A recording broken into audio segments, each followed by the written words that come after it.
For the first time ever, Facebook removed one of the president's posts, Twitter doing the same, both saying the president's message breaks their rules against spreading misinformation about coronavirus. Joining us now at the White House is Counselor to the President, Kellyanne Conway. Kellyanne, good morning to you. Thanks for being here. Hi, Sandra. And of course, there is a debate happening whether or not Facebook and Twitter should be arbiters of truth and decide what is fact and fiction. We can have that talk in just a moment, but I want to put up the latest CDC numbers on coronavirus cases in children under the age of 18. Under 18 accounts for about 7.4% of confirmed cases. That is up 6.7% from 2 weeks ago and up nearly 6% from a month ago. So kids are getting this disease, Kellyanne. Yes, they are, and thankfully, most never make it to a hospital, and very few have died. Every death is a tragedy, every single one, let me make very clear. But those are national numbers, and not every state or even county or school district is the same. That's why you see so many of these parents overwhelmingly, when they're surveyed, Sandra, say, do you feel like it's safe to send your son or daughter back to school? And many of these parents are saying, yes, please do that.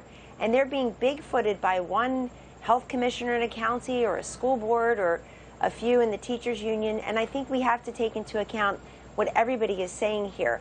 I'm also happy to report that based on the COVID report I received here this morning at the White House, the overall test positivity rate has declined 8% since last week, and 0 states have seen an increase overall since Tuesday. So as Dr. Birx and others have been saying, we're seeing a flattening. Governor Ducey was here yesterday from Arizona, showing a great model, I think, for the country. They had a huge surge in June. I want to stick to children, though, because the debate right now is over the spread of misinformation by the president about children being nearly immune. Having under 18 kids in this country get the disease 7.4% of the time is not nearly immune. And you want to dial down to specific states and districts where schools are reopening, what's happening with children. I spoke to the governor of Mississippi last night, and he said the kids are spreading it. Listen. What's happened is that many of these kids, when they started back school early last week, came into the schools. They came in and they had the virus. We actually have 100 students approximately that are quarantined now.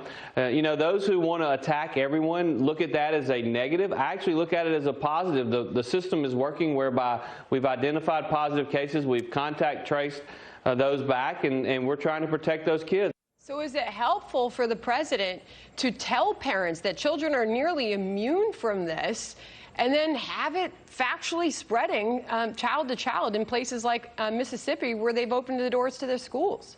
Well, in many interviews, the president makes very clear, uses the New Jersey example, information he got from Governor Phil Murphy, a Democrat of New Jersey, that in New Jersey, which was, I think, the second hardest hit state for a while, you had, I'm told, one child under the age of 18 who passed away, and that individual had underlying conditions. That's the information I have. So I think the president is making clear that overall the average age of those who passed from coronavirus is still at about 78. Over 40% of those who have passed away were in long-term facilities or nursing homes. I learned that in the coronavirus task force meeting in the Oval Office 2 short days ago, Sandra. We had the task force meeting in there. I was there for the entire thing. I listened to Dr. Fauci, Dr. Redfield, Dr. Birx.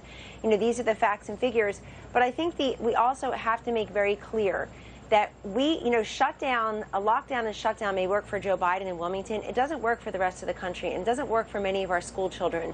We can't create a pandemic within a pandemic. We know from many of the health professionals that extended lockdowns and not being in school and pretending that we can replicate that online increases so many other maladies for these children. And I get that, Kellyanne, and that's another conversation. But the point is, the president in that interview on Fox and Friends yesterday morning said it's going to go away, like things go away. And that is something many people are taking issue with, particularly because his own health experts at the White House, Dr. Fauci, Dr. Birx, and others, this is Fauci's words: I do not believe it will disappear because it's such a highly transmissible virus. So is the president listening to the advice of the health experts that he has at his side? He is, and they should be listening to him as well. We don't like to hear the first things on TV when we have coronavirus task force meetings in the Situation Room, a classified setting, for an hour and a half, and don't hear certain things there where we can pressure test them and learn as a task force and then hear them for the first time on TV. That's not specific to any one individual. It merely means that the country benefits when we understand the facts and figures here at the White House and they're brought up to the president and the vice president, as should be the case. But let me make this point. You know, when Twitter has, of all people, I'd imagine tens of thousands of people work at Twitter, Sandra. When you have somebody who worked for Kamala Harris come out and announce that you're banning the president's tweet, you're taking it down, that itself shows a political motivation. And I think what many of these tech companies are doing now to the president, to conservatives, the shadow banning, the censoring, the selective engagement is election interference. We got 3 years worth of election security. Now we're going to do mail-in balloting. We're going to shut down the president's Twitter feed. At times, Team Trump got shut down. Yet the Ayatollah Khomeini is up. The WHO, which told everybody in January no evidence of human-to-human transmission of COVID-19, is still up on Twitter. You've got, I have a whole list of tweets that are still here, and I'm sure the biggest lie of the last 10 years said by Joe Biden, you can keep your plan, keep your doctor. That's probably in a tweet somewhere. So let me clarify the White House stance on what exactly you're saying. But first, I'll pull up the Facebook spokesperson on removing that video involving the president. This video includes false claims that a group of people is immune from COVID-19, which is a violation of our policies around harmful COVID misinformation. Kellyanne, you seem to be pointing out misinformation spread by other people, by other world leaders, etc. Are you suggesting that there is a space for Facebook and Twitter to monitor and in some cases delete information that is spread, like the president's or whoever else that you're going to name right now? Or should they not be doing it at all? What is the White House stance? Well, I think they have to make up their mind. The president signed an executive order about the tech companies. Why do we have the tech overlords telling us what is and is not legitimate on health matters? And they immediately take action against some people and never others. That's selective engagement. If this really is the First Amendment, they always hide behind the First Amendment, then that should be. But remember, the president signed an executive order that has teeth. Just this week or last week, the Department of Commerce sent over to the SEC some additional information that we want more transparency. Why are pro-life videos taken down on Twitter or excluded from Facebook? Why are certain people who defend the Second Amendment? If you don't like the Second Amendment, tell Congress to do away with it. Get a different amendment. In other words, it's selective engagement. Twitter, Facebook, many of these forums are already overly anti-Trump. I think what's happened is that the president has over 200 million followers on all of his social media platforms. He has used it the way no other politician has ever used it, or official has ever used it.